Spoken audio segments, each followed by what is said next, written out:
Justement, tu vois, concernant le deuil des idées, alors j'avais 2 questions par rapport à ça. Comment tu pratiques, toi, pour faire le deuil des idées? Et puis surtout, quelles sont les idées que tu vas sélectionner en te disant finalement: «Bah, ça, j'abandonne cette idée-là parce qu'elle est pas Mmh. intéressante» ou je ne sais pour quelle autre raison, mais comment tu procèdes, en fait, par rapport à ça?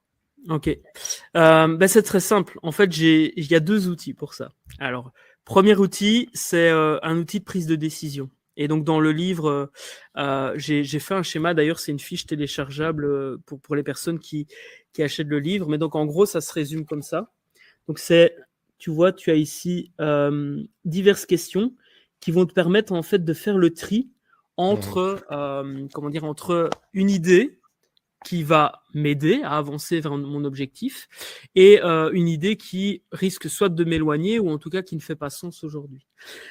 Et donc en fait l'idée c'est vraiment de partir de est-ce que le projet ou l'idée que j'ai aujourd'hui va me permettre de me rapprocher de ma vision, de ce que j'ai envie d'être, faire et avoir ces X prochaines années. Et donc si oui, ben ok, je me pose la question suivante. Sinon, eh bien, j'utilise l'outil pour faire le deuil de cette idée. Alors, soit je mets l'idée de côté et je fais la paix avec ça, c'est dans une liste et puis j'y reviendrai peut-être un jour.